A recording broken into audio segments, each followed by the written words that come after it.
Captain, big fan. Big fan. I got a shirt too. Big fan, Captain. Captain. So yeah, SGC here! Holy smokes, people. Holy smokes. We're back for a movie review. Civil War. Civil War. Or maybe Captain America Civil War. So, directed by the Russo's brothers. They come back for another Captain America story. And if you didn't know, they're also directing the next Avengers. And currently they're called Infinity Wars Part 1 and Part 2. But they're going to change the name up on that, which is a smooth, amazing move. Because Part 1 and Part 2 just sounds dumb. So yeah, clearly now they are the new Whedon. Josh Whedon was around for Avengers 1 and 2. And now the Russo's brothers are probably the most long directing MCU directors. They're going to have 4 movies under their belt. And they're not like small movies. Winter Soldier was probably their smallest in a sense. But holy smokes, Civil War is pretty much Avengers 2.5. And also Avengers 3 and 4. That's what they should just call it. Just don't have numbers anymore. But they don't have numbers. Avengers Age of Ultron. So I don't know. I don't really know how to do this review because I feel like this movie's so huge that what can I bring to the table that's new? That's why I'm very about the whole Batman Superman review, or just any movies that just blew up that tons of people are reviewing. And it's just like, what can I, SGC, bring to the table? And all in all, if you didn't even notice, I already detracted from my normal review sort of thing. Maybe I should go back. But let's not. So we got the directors, we got the cast. The cast is pretty much the same people, minus sort of everybody from S.H.I.E.L.D.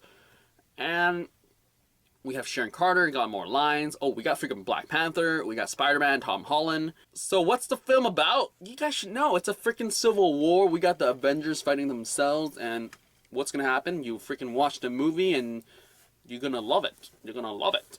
So yeah, I'm detracting. So what I loved, really, everyone's praising him already. It's freaking Tom Holland. He is Spider-Man. I mean, really, I grew up with the Spider-Man cartoons and also really dug Tobey Maguire in Spider-Man 2 because that's hands down one of the greater ones of superhero films. But Holland here brings a new side or another character to Parker, as in it's Spider-Man 1 but extended. I seriously swear the fact that they cast a 19-year-old playing a 15-year-old, they're gonna really milk it in a sense, those teenage years. Because I swear with Maguire, 2 and 3 was already he's in working at the Bugle, he's an adult, and same thing for Amazing. In the second one, he was an adult. So the time at school was always muddled down by origins and all that. So you don't really get to know him and how he dealt with being Spider-Man.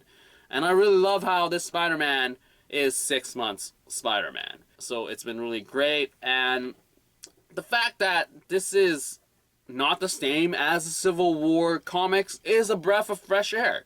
Because, I mean, in the Civil War, he's supposed to be an adult and he unmasked himself and all that. But then he gets a crazy new suit. But here he gets a new suit. His first official suit. I loved it. I loved the quips and I loved the banter, and I just love how when Falcon was one of the lines was just, in normal fights you don't talk this much, and I loved it. Really dug that airport scene, and Tom Holland just built another level to it. That, speaking of the airport scene, it's just amazing. Like the awe-inspiring moment that I had when Avengers, when they were on that highway sort of bridge thing, and then they did that camera loop, and then you see all the Avengers sort of prepping their weapons and all that. I was like, oh my goodness. And I haven't really gotten that feeling ever since. I mean, Age of Ultron had that really cool moment where they all lined up and they jump over like a burning car and everyone's just getting like, you know, psyched to beat some faces to the ground. That was like, oh, cool, but not just like, wow. There was no wow. It was like, oh, cool. But here, the airport scene, once they really started to clash, I was like, holy crap, that is amazing. And I loved it. I loved how balanced it was. Sure, you can say, obviously some people got more spotlights and all that, but everyone had their moment to shine in a way. And I loved that. that was the biggest thing about this movie, that there was so much balance, because there was so much stuff happening, but yet it was balanced. We had character growth from the major players. We have Cap, Bucky, Scarlet Witch, and Stark. These 4 people are the most invested in this sort of thing, where they're dealing with so much. Yes, we have Hawkeye, Vision, Ant-Man, Falcon, Black Widow, War Machine, and who else am I saying? Like, those guys are there, but they have their moments. They have their... When they say something, it's smart. War Machine and Captain America sort of, like, talk that brought up to the whole, like, what if they want us somewhere where we shouldn't be, or they don't want us somewhere where we should be. That one was great for War Machine. War Machine gets some pretty crazy action. So, it's like everyone gets some crazy stuff. I mean, Vision and Hawkeye's fight, that was just great. And I loved it. Black Widow had some of their lines, like, that was the thing. Black Panther, holy crap, there's so much stuff to praise about this film because it's so balanced. Once they say something, it means something. It's not just a throwaway line where it's just to build something, but it wasn't. Everything had its place. And I loved how it was a Winter Soldier sequel, Avengers thing, and then a Winter Soldier sequel. Like, but yet everything was tied in it. The whole Stark and Bucky hatred thing was all interweaved throughout the entire film, and I really dug that. Because it's very hard to pull off story narratives when you have a huge-ass airport sequence. Because seriously, that could have overshadowed everything at the end.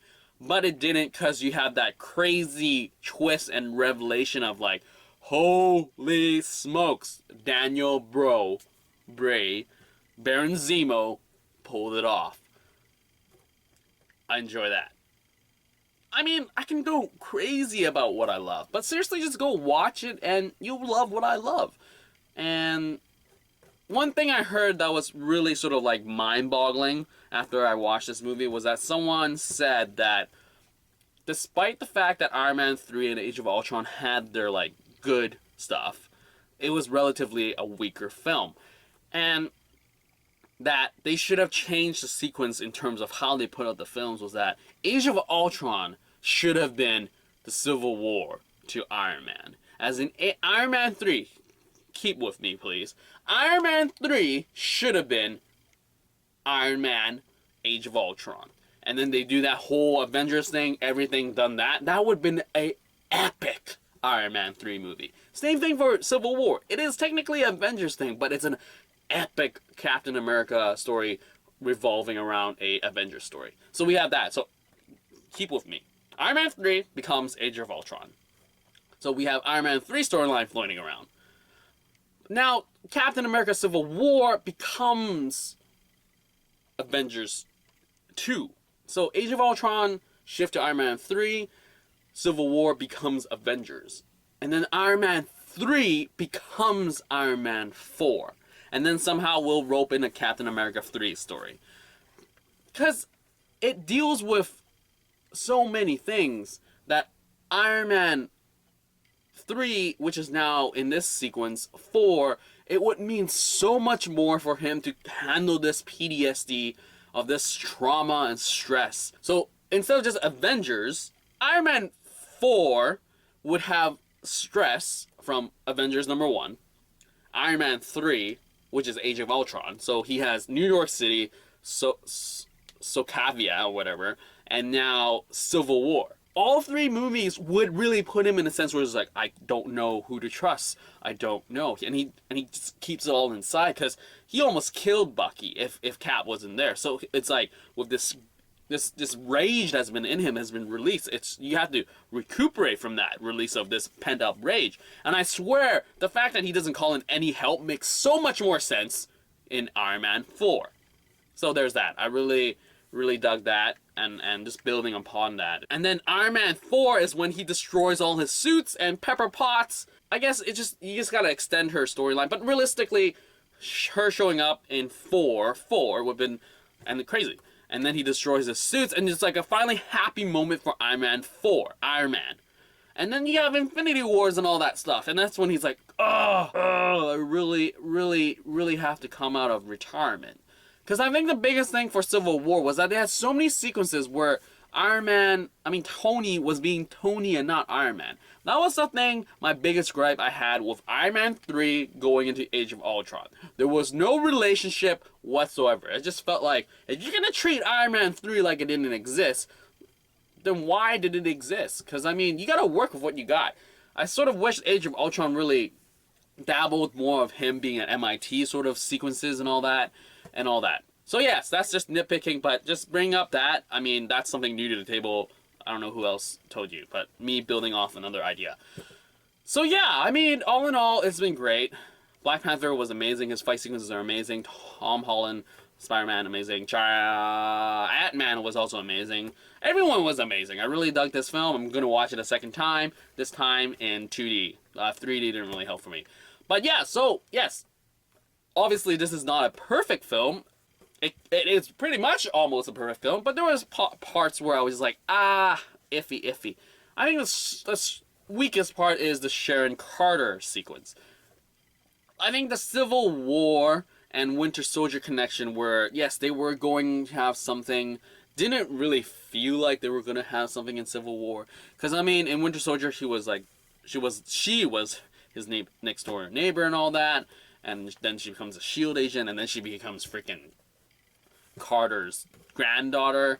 And how do you come to terms with that? The woman you love all your life just freaking died, and now you're going to hook up with her granddaughter because you've been living across from her for the past year-ish. So it was kind of iffy when they made out. It was like, ooh, cap. I don't know. Maybe a little bit more Sharon Carter showing up and just having more banter. Because I feel that that's what should have been, in a sense, to connect with the whole Black Widow and Cap thing that happened in the beginning of Winter Soldier, where she's throwing around these names and like, you gonna go date with her and all that? Like that sort of style. I sort of wish there was more than just like, hey, you helped me all this way, so let me just make out with you. No biggie. But yeah, what else is there to say? I'm all over the place. I have no connections in my reviews, some people say. But, oh well. I bring something new to the table, I hope. But all in all, I really dug it. This, hands down, is the best. Yes, I'm saying it's the best. The best, crazy, overcrowded hero film there is. I think it's just great usage. There's 12 people in here in total of heroes, and Infinity Wars in total, we're gonna get a glimpse of somebody or everybody. So that's gonna be interesting how the Russo's gonna pull it off. But all in all, I loved it. We'll definitely watch it again. I will watch it again, and I just hope that it gets bigger and bigger. And yeah, so I hope I brought something new to the table rather than saying it's just great all the time. So there you have it. If you have seen Captain America Civil War, leave your comments down below, and I'll get back to you as soon as possible. And that is it for this movie review for Captain America Civil War. Captain on the